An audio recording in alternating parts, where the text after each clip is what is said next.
Bem-vindo às aulas de circuitos eletrônicos. Transistor de junção bipolar, série 2. Polarização de corrente contínua, parte E. Polarização significa aplicar as tensões ao transistor para que ele funcione. No caso, nós vamos fazer ele funcionar como se fosse uma chave. Ou seja, o ponto de operação dele vai ser na região de corte e na região de saturação.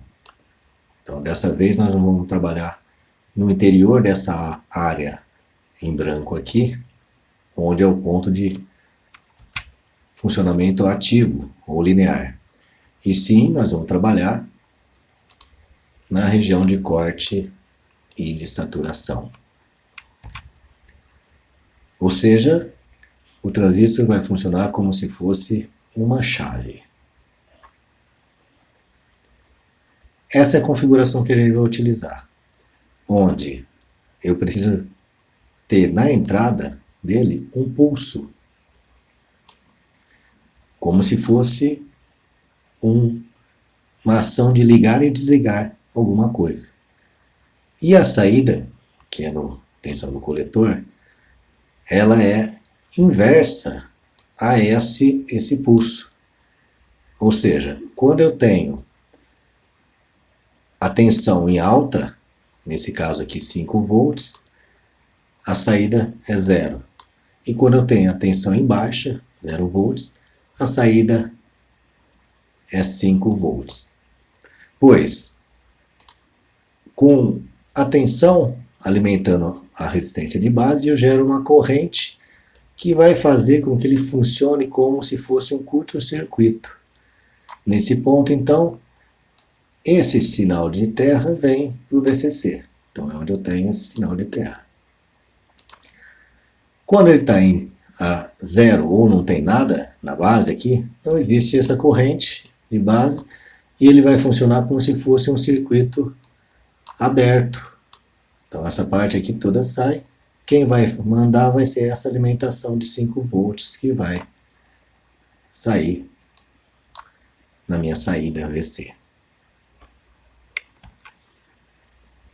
Para fazer o cálculo do circuito de chaveamento, a gente utiliza então a corrente de saturação, que nada mais é quando ele está curto-circuitado. Ou seja, o transistor está funcionando normalmente, então a minha tensão VCC sobre resistência RC vai me fornecer a corrente máxima que passa pelo circuito, pelo transistor, que é a corrente de saturação.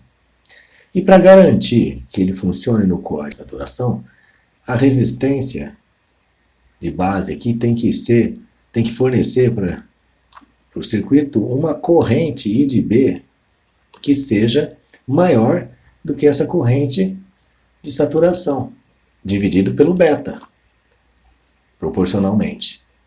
Ou seja, para garantir que ele esteja na área de corte e saturação, o I de B tem que ser maior que o I de C de saturação, dividido por beta.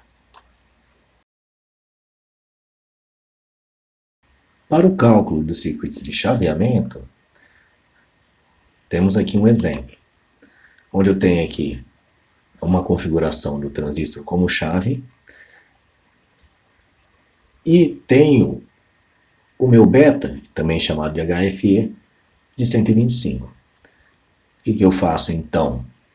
Estabeleço então a corrente de saturação do coletor, que é 5 volts por 0,82K, e estabeleço a relação de I de saturação sobre beta para verificar se o meu I de B para essa determinada entrada que eu vou colocar aqui, né, ele é maior do que o I de saturação sobre beta.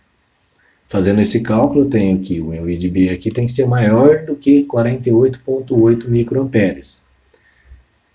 Para essa entrada, então, aqui, de 5 volts, né, eu faço a conta com essa resistência e verifico que a minha I de B deu 63 microamperes.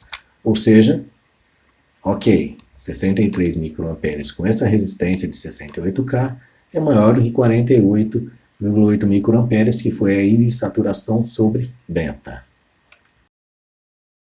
Dessa forma, olhando os cálculos e a reta de carga sobre as curvas do transistor, a gente verifica que ele consegue então trabalhar nessa região de corte e nessa região de saturação.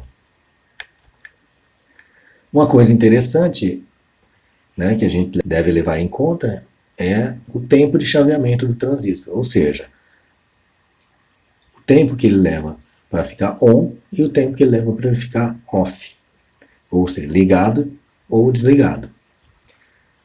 Esse tempo, então, ele varia de fabricante para fabricante, de material para material. Mas a gente pode ter uma ideia de que a maioria deles está entre 32 nanosegundos para ligar e 132 nanosegundos para desligar. Sendo que existem, obviamente, né, transistores rápidos para fazer esse chaveamento, chegando na casa de 18 nanosegundos ou até 12 nanosegundos. Então é interessante que a gente tem que levar no projeto isso em consideração, dependendo qual que é a frequência de funcionamento das nossas operações do circuito.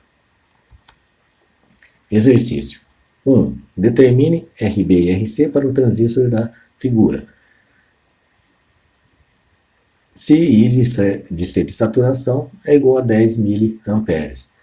Bom, para essa entrada que está sendo configurada aqui, ó, onde eu tenho 10 volts, né, então eu vou começar a calcular os meus valores de RC e RB.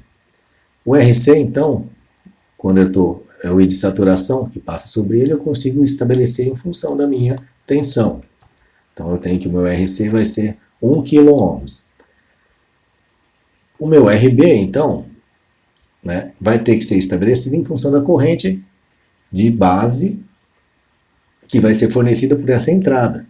Porém, eu já sei que para ele trabalhar no corte na saturação, ele tem que ser maior do que a corrente de saturação do coletor dividido pelo beta, ou HFE. Nesse caso aí, ele tem que ser maior, né, tem que ter um resistor aqui que forneça uma corrente maior do que 40 microamperes. Então, escolhendo 60 microamperes para garantir a saturação, eu posso então, tendo essa corrente e a tensão de enchaveamento, que é a tensão desse pulso, e sabendo aqui o meu VB que é a tensão de 0,7 volts para o transistor de silício, eu consigo então calcular meu RB e escolhendo um valor comercial para ele, de 150K, né, que esse daqui não existe um valor comercial, eu consigo verificar, refazendo as contas, de que 62 microamperes, que é utilizando 150K, é maior do que 40 microamperes. Então, ok, ele funciona no chaveamento.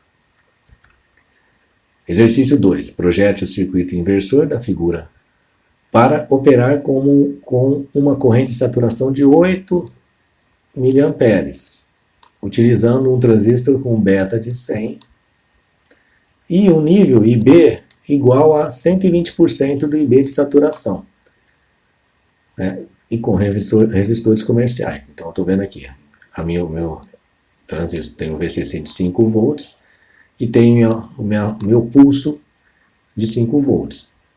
O beta vale 100, tem que encontrar os valores de RC e de RB.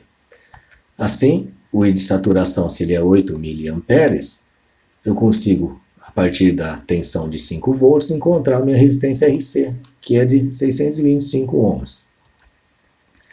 O IB máximo, então, vai ser em função da corrente de saturação e do beta. Esse IB máximo que ele tem aqui para saturar, então, é de 80 microamperes. 8 mA dividido por 100. Como eu pedi aqui para 120% do IB de saturação, para 1 IB, Então, multiplicando por 1.2, eu tenho aqui a corrente que vai trafegar na minha base, que é o meu IB. Esse IB aqui, então, ele vai ser de 96 microamperes. Aí, a partir disso aí, eu consigo estabelecer pelo pulso, que está entrando aqui no meu transistor, e pela queda de tensão de 0,7, o transistor de silício, dividido por 96 microamperes, fornece então uma resistência de 44,79. Porém, essa resistência aqui não é comercial, nem essa daqui. Então eu vou estabelecer as comerciais, onde aqui o RB vai ser de 43 kΩ, essa tem, e o RC vai ser de 620 ohms.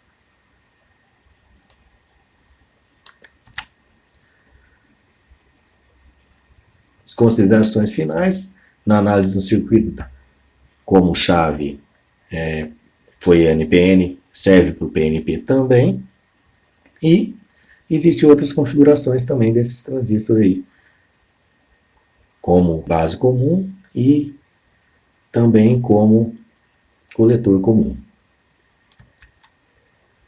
Ok, pessoal? Até a próxima.